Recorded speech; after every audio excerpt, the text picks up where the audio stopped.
Quem fala aqui é o professor Carlos Porpino com mais um Geografia em 1 minuto. Hoje nosso tema será fatores climáticos. O clima é o conjunto de variações na atmosfera em um determinado local ou região. Trata-se de uma dinâmica que dura um período superior a 30 anos. Diferentemente do tempo, são as oscilações momentâneas na mesma atmosfera. Por exemplo, quando dizemos que uma região possui 2 estações bem definidas ao longo do ano, estamos falando do clima. Mas ao falarmos que hoje choveu e amanhã vai fazer sol, estamos nos referindo ao tempo. Nesse sentido, o clima pode ser compreendido a partir de seus fatores climáticos. Os fatores climáticos são as condições que determinam ou interferem nos elementos climáticos e no clima deles. São eles que ajudam a explicar o porquê uma região ser quente e úmida e outra ser fria e seca. Por exemplo, os principais fatores climáticos são latitude, altitude, maritimidade, continentalidade, massas de ar, vegetação, correntes marítimas e até o relevo. Vamos falar do primeiro fator climático, latitude. Mas antes é necessário que saibamos o que são áreas de altas latitudes e áreas de baixas latitudes. Bom, quanto mais próximo à linha do Equador, nós chamamos áreas de baixas latitudes. Quanto mais distante em direção aos polos você estiver, nós chamamos de áreas de altas latitudes. As temperaturas tendem a ser mais elevadas em áreas de baixas latitudes e mais frias em áreas de médias e altas latitudes. Então, se você for analisar um mapa, vocês vão visualizar que os maiores desertos do mundo estão localizados em áreas de baixas latitudes, próximo à linha do Equador. Por exemplo, o deserto do Saara. Agora vamos falar sobre outro fator climático, fator altitude. Quanto mais alto, mais frio. Segundo José William Vicentini, a cada 200 metros que você sobe, diminui 1 grau Celsius na temperatura. Então, nas grandes elevações, vocês vão encontrar gelo. O exemplo, a Cordilheira do Himalaia, as montanhas rochosas. Vamos falar agora sobre as correntes marítimas.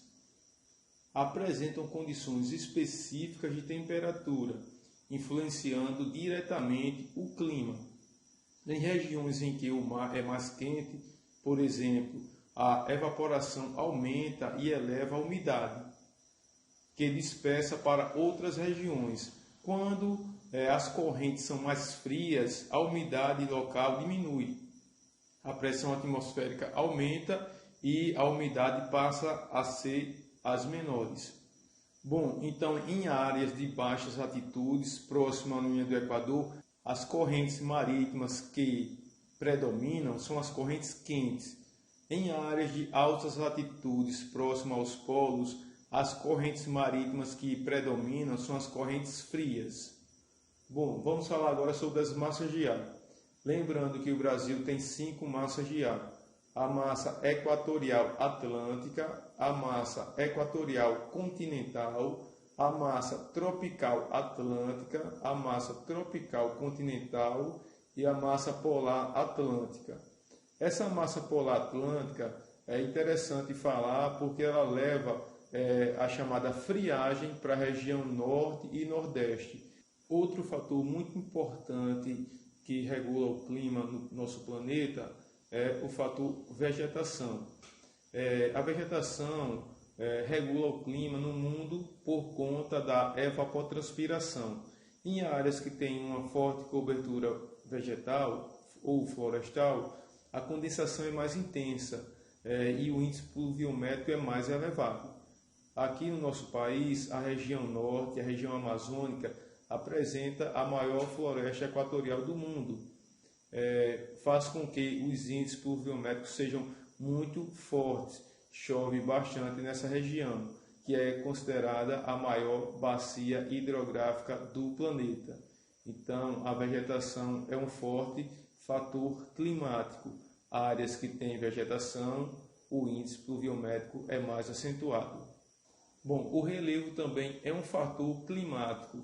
O relevo influencia no clima quando as regiões mais altas impedem a passagem da massa de ar, fazendo com que algumas regiões tornem mais secas ou até desérticas. Bom, também nós vamos falar sobre alguns tipos de chuva que são ocasionados por conta do relevo. Nós vamos analisar, por exemplo, as chuvas convectivas, as chuvas frontais e as chuvas de relevo, conhecidas também como chuvas orográficas. As chuvas convectivas ocorrem por conta da intensa evapotranspiração. Aqui no nosso país vai ocorrer bastante na região norte, na floresta amazônica. As chuvas frontais ocorrem mais no litoral, por conta do choque de uma massa quente e uma massa de ar fria. O choque entre essas duas massas provocam chuvas, por isso o nome chuvas frontais. E as chuvas de relevo, conhecidas também como as chuvas orográficas, ocorrem porque uma barreira natural impede que essa massa de ar passe para outras regiões. E quanto mais alto, mais frio, então quando essa massa de ar quente começa a subir o relevo, se precipita em forma de chuvas, ocasionando uma alta pluviosidade. Bom, agora nós vamos analisar uma questão. Observe, o fator determinante para o clima da área retratada pela imagem é, letra A latitude, letra B, a continentalidade, letra C, as massas de ar, letra D, o albedo, letra E, a altitude. Bom, quem marcou a letra E acertou. Observando a imagem, certo? A cada 200 metros que você sobe, ou a cada 200 metros de altitude, diminui 1 grau Celsius na temperatura. Estamos finalizando mais uma aula, Geografia em 1 minuto. Um abraço a todos, até a próxima e se puder deixe um like.